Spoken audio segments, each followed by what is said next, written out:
Hello and welcome back to Rage Gaming and more Nightreign. It's never going to be harder than it is right now to play the new Great Hollow map. A lot of people are very upset with it because they're not doing as well. They're finding it a really hard challenge because of what's thrown at you, but also actually getting levels is tough. You're given minimal time and the terrain is hard to traverse. But despite all of that, I want this video to give you a confident understanding of the map and a strong reliable route for both day 1 and 2 based on where you spawn. So we'll be covering all of that. Let's begin. There are unique mechanics on this map, such as the lack of jails. So the well-known Relic line that provides stacking attack power as you clear them, that is useless here, so I do recommend presets for the Great Hollow versus Limveld. When you're playing, you're going to find there's 2 layers, a lower layer and an upper layer. And there's actually a middle ground between them as you path up and around areas climbing up. That's not clear on the map, which is definitely confusing. Yes, you can fall into the abyss and die on this map. Be very careful where you jump, but I figure you probably know that.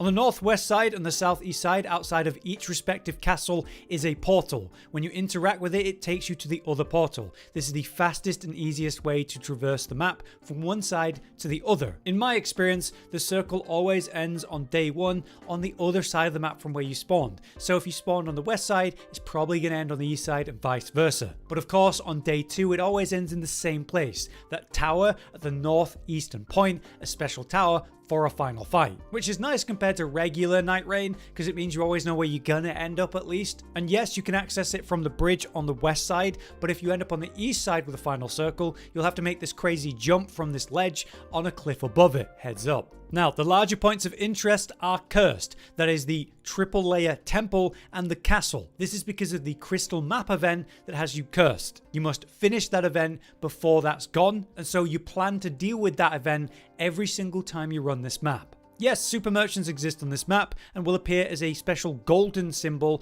compared to their usual normal icon. Locations like the churches and the ruins, they actually have 2 layers to them, meaning there can be 2 main bosses there to kill instead of just 1. If you have time then, make sure you clear the ground level and then the underground level instead of just 1 boss and leaving. Now let's talk about the key points of interest and what's going on with them. The first and most important thing really is the Great Crystal and the Resonating Crystals event.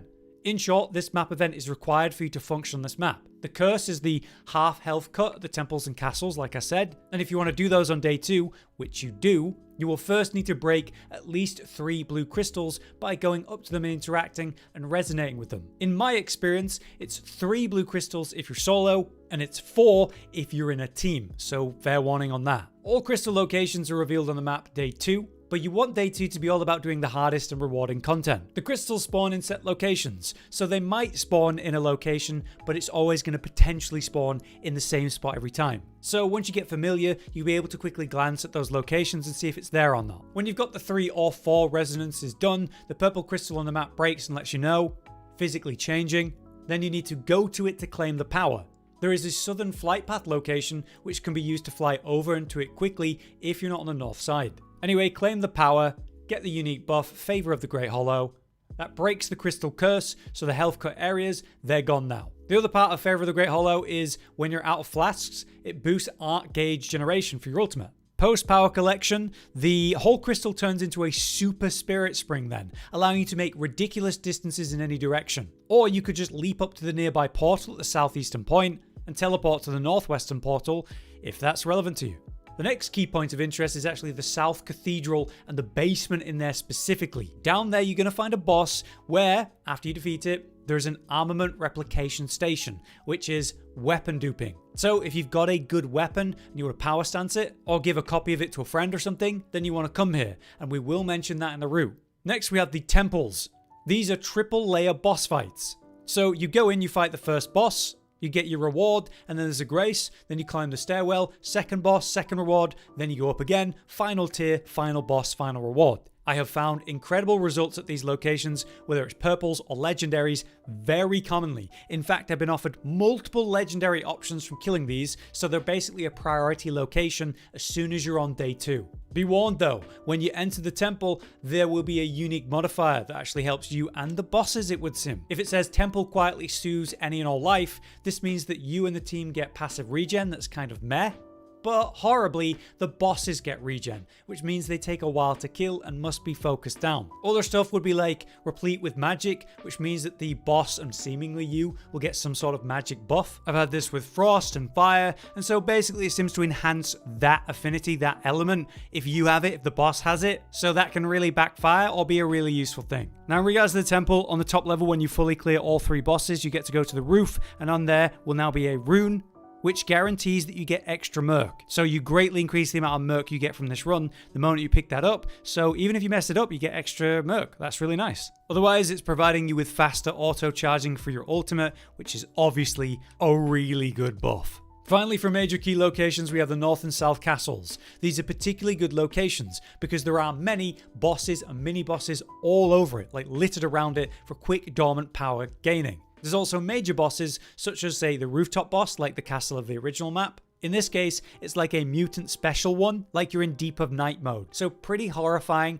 but if you get there early enough and you're ready to challenge it on a really good run, obviously it's worth doing. Next, let's talk about spawns. Weirdly, I've only experienced 3 main spawns, and I'm thinking that's just it. So there's 2 spawns on the south side, like straight south or southwest, and then there's one on the northeast side of the map. So obviously based on the spawn, this will affect what routing you might do. So on the south side, you have the south weak camp, which you would clear as soon as you spawn, or the southwest one, which is an interesting one because it's like this temple that has a Caden trio boss, which is not hard to do even at level 1, and there's a grace right there. So you clear like one Caden guy, then go level up, then face the other 2, and then level up if you can.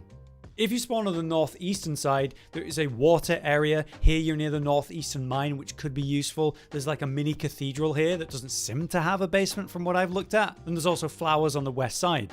Right, let's now talk about the route. We'll start with day 1, but it really depends on like whether you spawn on the south side or the east side, right? And there isn't really like a lot of choice here. So I do feel like this is going to get really repetitive really quickly. No matter where you spawn, of course, you're going to need to clear the first camp in front of you. Your goal is to reach like level 2 or 3 by going to the nearest point of interest. You want to level up so you got a bit of health so you're not getting one shot. But I do recommend you pick up items, consumables, anything. They're going to be everywhere, and use them on anything you're fighting. It speeds up the whole process, and you need to be efficient on this map. For this, I'm going to do a live recording and look at the map to give you a path. Assuming you spawn on the south side then, you're going to want to go to the Caden camp either way, which is basically where this icon is on this map right here, right there at the bottom left. So let's say you spawn at the true southern point, you'll do the weak camp there, you make your way across to the Caden camp, which by the way, there are 2 crystal spawns on the way, so maybe you find them, maybe you don't. But you're definitely on the lookout as you pass through. This brings you to the Caden camp. Then you clear it, and on this run, you'll be level 3 or 4 easily. If you spawned directly at the Caden camp, like initially that's your first spawn, then yeah, you clear it. After that, you could consider the ruins.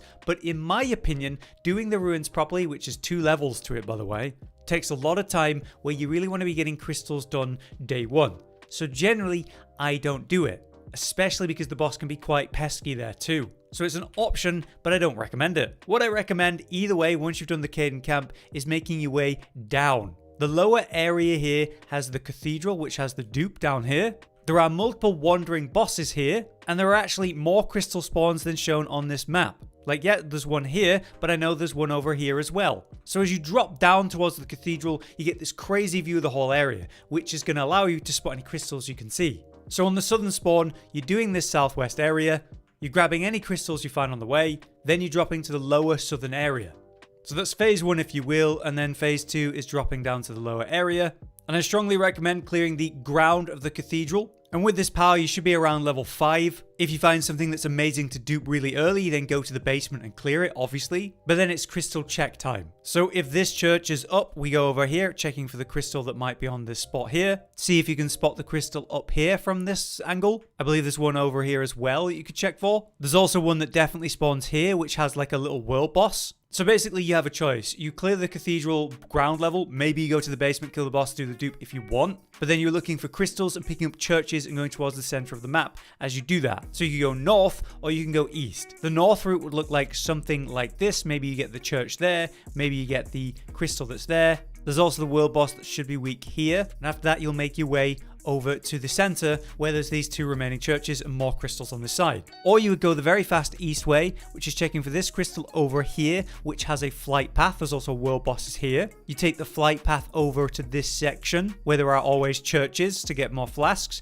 and weak world bosses. You check for the crystals on the side here and any in this location. I know there's one that can spawn up by this church. And then finally, as soon as you've collected your 3 crystals, or 4 I guess if you're in multiplayer, you obviously make your way to the final bit, which is the crystal, claim the power, cleanse the curse, and then you use the super spirit spring that it provides to prep for the final circle for the end of day 1. So on the way, you will bump into world bosses. I would recommend you kill the weak ones, the ones you're very confident with. For me, that's the bosses like the Hippo, the Flowers, the Assassin, the Red Wolf, the Misbegotten. These are easy bosses that won't take that long to kill and can be very staggered. Or the Flowers, like super weak to fire. Anything that's going to take me a bit of time, I generally avoid. Heading into the center then, we're looking around for the remaining crystals we need to clear, making it a primary objective. And then this loops into how either spawn will continue, so let's talk about the other spawn. Now when it comes to the northeastern spawn, don't let anyone tell you that the cathedral's not worth clearing. In fact, that whole area isn't worth clearing. It's absolutely insane. What you have here is quite a lot in one condensed location. You'll spawn in and there'll be a pack of enemies in front of you. And then there's not 1 but 2 scarabs on either side of you. It's kind of comical. Just to your side, behind you to your right as you're facing these first enemies, is also just for some reason a smithing table. So if you find a stone here anyway, you can quickly get yourself to a blue weapon or higher if you find a better stone. So definitely do that. Then you come up to this area where you've got this cathedral. On the right, as you're leaving the area, there is in fact a mimic tier boss. So attack the goop guys that are there, fight the fake giants or whatever, and you could potentially get yourself a good drop or good runes as well. Right behind that by the waterfall is one of those lobsters that snipes you. Be very careful with this, kill it with extreme prejudice, but it is worth it. I've had fantastic drops from this. In fact, I've had a legendary. And then there's the cathedral itself. To my knowledge, there isn't an underground one for this one, but full clear it, kill everything there, and you get an immense amount of runes and drops, especially a special drop from the big ball enemy that's in there. From all of that, I believe I left this area at like level 6 or 7 each time I did it. And we're talking quick enough that this run, I still on day 1 got all the crystals. So let's take a look at the map just to show you what I've just explained. We've got the north spawn, so we're coming in here and we're clearing this area here. You move and level up to level 2 at this grace. I like to run through the flower spawn and pick up the 3 chests there, grabbing any loot that's possible. If you find something particularly good for fire, you can even mess with the flowers there, but I don't think it's worth the time. But having looted those chests either way, I go into the center of the cathedral and kill as many relevant mobs in there as possible. They're worth amazing runes, especially the big ball and the extra drops that it has. Then it's outside to the mimic tier. You could go back to level up before or after you deal with that. Then you've got the nightmare lobster at the waterfall, and as soon as that's dealt with, we leave. Now you want to be efficient from this point. Down below on the right is a crystal spawn and a church spawn, so if it's there for you, you want to go for it. But we want to make our way into the middle mainly to hit all the crystal spawns, hit the churches along the way here. Then it's a question of, is the crystal spawn up here? What about this one? What about the ones in this area? There's the weak world boss here and the crystal spawn that's there. And you can loop around hitting the crystal spawns along this route and any wandering bosses, which at that point will bring you to the flight path to bring you over the crystal to drop on it so you can actually finish this run and day. But the moment that you've got the crystal curse done, let's say you had it by this point, well then you would go over from here or wherever it is you are. But yeah, that's my north spawn route basically.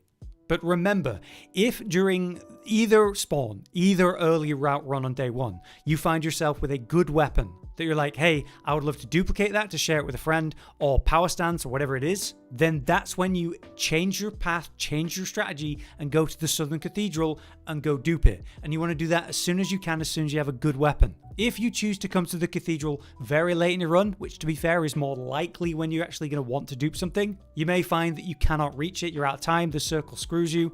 So you take advantage of that dupe whenever it's relevant as early as possible. So with the final circle closing in, path to wherever that is, with the goal of killing any wandering bosses or any enemies you can find just for a bit more runes on the way. I want to reach the day 1 night boss between levels 6 to 10. 6 would be a really bad run or one where I'm like investing in day 2, but you definitely want the crystal already cleared or absolute worst case, just one more crystal to grab to then immediately get rid of the curse. And then we have day 2, which is really repetitive and simple on this map, unfortunately. You clear the Crystal Curse if you've not already done it, and use the Spirit Spring there to go to which side of the map you're going to go to. Again, there's the portal at the southeastern point, which can take you to the northwestern point based on what choice you're making. You're going to go to either the temple or castle on the northwestern side or the southern eastern side based on where the circle's going to end. In my opinion, dealing with the castle early is nice because there's lots of weak mini-bosses for dormant powers. Then when the circle is revealed, you know whether the temple on the northwestern side or the southeastern side is the safe one. And as soon as you see that, that's when you should bounce and go to that temple so you know you've got the time to actually clear it. Then we go clear it. Again, the temple is a 3-boss gauntlet with high potential for purples and legendaries. Well worth it, just be wary of the unique modifier that will spawn there each time. But yeah, ultimately, clearing a good chunk of the castle or all of it, and then all of a temple, that is a fantastic way to have spent your day 2. This is why I say that I think it's going to get pretty repetitive before too long, because this is a shifting earth, right? And any shifting earth is kind of a similar pattern and route that ends up being the same every time I do it. It's cool that this is a new map and there's a bit more going on, but I do see that simple repetitive route coming into play pretty quick. So I'm not exactly going to be surprised if a lot of people are going to be talking about that before long. Anyway, that's everything I've got for the Great Hollow. I hope this was useful to you. If it was, do drop a like. If you guys have any more information or advice, let us know in the comments. But until next time, I've been Hollow, you've been you, and thanks for watching. Josh, Cotton, and Hollow with the videos, dropping the humor like a hammer on your tippy toes, bringing entertainment on a daily arrangement to take our insanity and turn it into entertainment. Yes, I said entertainment twice, to reiterate that it is nice to look into your faces on a mostly daily basis when you let us in your homes to make the whole world a stage. Goodbye.